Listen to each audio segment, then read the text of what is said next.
What's growing on, gardeners? It is Monday, January 1st, and it's a new year, but I'm already breaking my New Year's resolutions here on the southeastern coast of North Carolina. And on today's video, I need to get something off my chest. That's because I messed up. I did something that I swore I wasn't going to do anymore, and it's already haunting me for the new gardening season that hasn't even begun yet. And I think a lot of you may suffer from the same problem that I have, and that's what we're going to discuss on today's episode. If you're new to the channel, please subscribe and hit the bell to receive new video notifications, and check out our Amazon store and Spreadshop links in the video description for everything I use in my garden and awesome custom designed apparel and other gear. Your support is greatly appreciated. For whatever reasons I can't explain, I have some kind of weird addiction when it comes to growing many varieties of tomatoes. With most of the other crops that I plant, I'm okay with just growing a handful of things. But with tomatoes, I seem to want to grow overboard. I'll grow dozens and dozens of different varieties just for the sake of growing more varieties.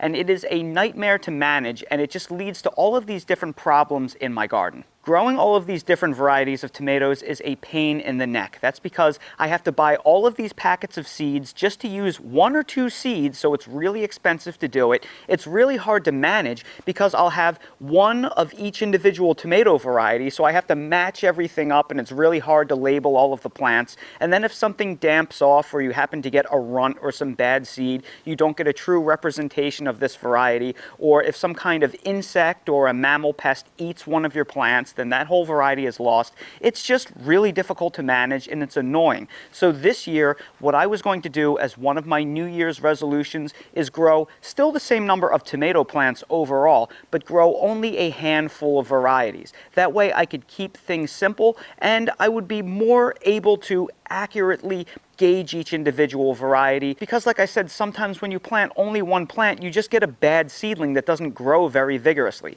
So I was going to make my life a lot easier, but of course that is not what I did. My personal goal this year was to keep it under 12 different varieties of tomatoes. And yesterday, having the long holiday weekend off, I decided to sit down and place all of my seed orders for the upcoming growing season. And guess how many varieties of tomatoes I wound up with? No, not 12, 27. 27. This is how I scaled back my tomato buying habit. So now that I've spilled the beans on that, you're probably wondering, at least tell us what varieties you purchased. Well, here they all are. For the indeterminate tomatoes, I have Super Sweet 100, Sun Gold, Sun Sugar, Sun Orange, Pink Princess, Sun Chocola, Mountain Magic, Jersey Devil, Ceylon, Marzanera, Brandywine Yellow Platfoot Strain, Brandy Boy, Big Beef Plus, Carmelo, Chef's Choice Yellow, and Hawaiian Pineapple. The determinate tomatoes are Celebrity Plus, Red Snapper, Legend, Bobcat, Margarita VF, La Roma 3, and Plum Regal.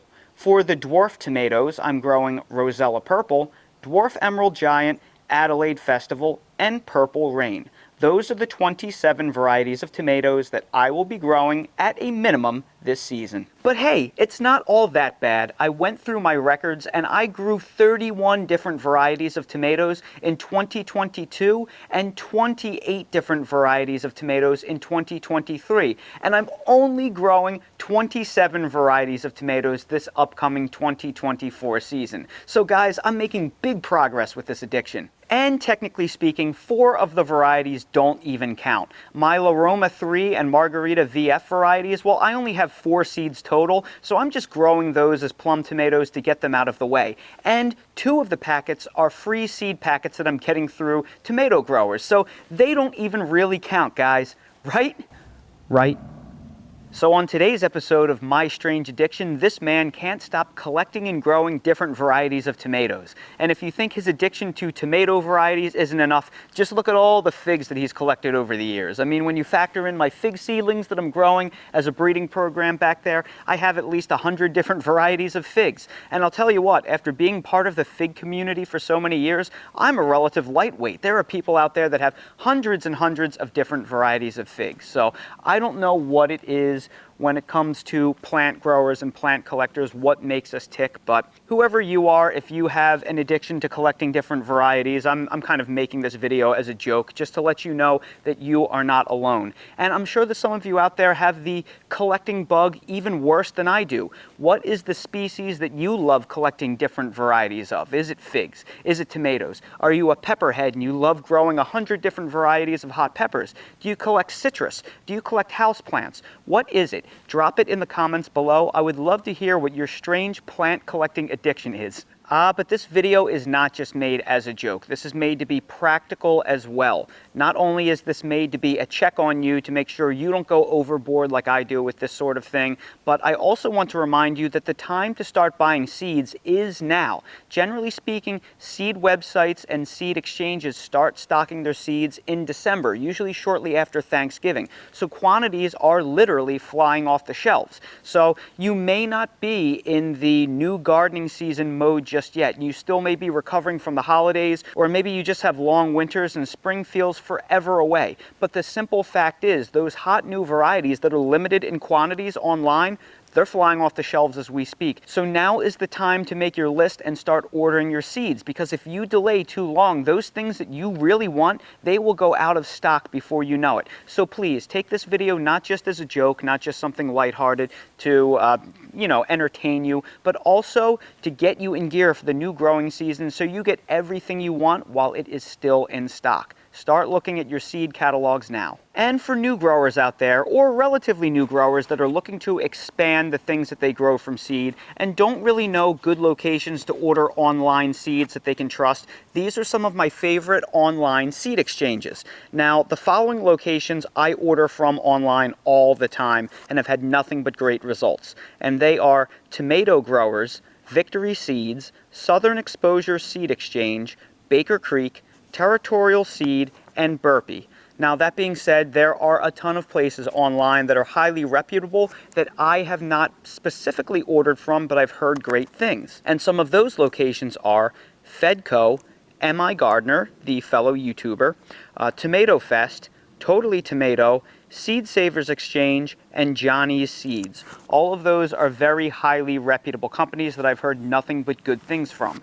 Now, that being said, I'm an East Coast-based grower. I know there are a lot of different locations that West Coast growers frequent that I may not be familiar with. So please, if you've had great experiences, please list the different companies that you've purchased seeds through with positive experiences down in the comments below so we may see them, because I don't want to exclude anybody. And of course, if you have local small businesses that sell seeds, consider patronizing them as well. For example, I live right around Wilmington, North Carolina, and we have a great brick and mortar store called Farmer's Supply. They sell a good amount of seeds there, and I love going there on a Saturday and browsing what they have. And that's today's video, gardeners. I hope you got something out of it. I know it's a little bit different than most of the videos that I post, but hopefully it was good for a laugh, and it also reminds you that now is the prime time to order seeds for the upcoming growing season, and I hope I gave you a great selection of reputable companies to order the seeds through. So everybody, I sure hope you found this video helpful. If you did, please make sure to hit that like button, subscribe to the channel, and please ring that notification bell so you're notified when I release more videos like these. If you're curious about any of the products that I use in real life in my garden, I have them all linked in my Amazon storefront down in the video description. So expand the video description, click on the Amazon link, and you'll see everything I use in real life. And while you're there, check out my spread shop for custom merch if you want to support the channel. Thank you all so much for watching, and I hope to see all of you again on the next video. Oh boy, we have fresh homemade ice cream for Dale. For Dale. Hon, what's in it? It is applesauce and some milk and peanut butter and Egg? no No egg? egg. Well, all right, close enough. Oh, banana. Oh, banana. I knew there was something I was missing. And Dale now knows what the difference between yogurt and ice cream is. Dale, do you want ice cream? Ice cream treat? You want an ice cream treat? Oh, I'll wants give an it to ice him. cream treat. He wants it bad. I mean, Okay. all right. Hold on, Dale. Wait, Dale, sit down. Can you sit? Okay, Good boy. Put it on the bed. All right, buddy, that's all yours. Now you enjoy. You've been a very good boy.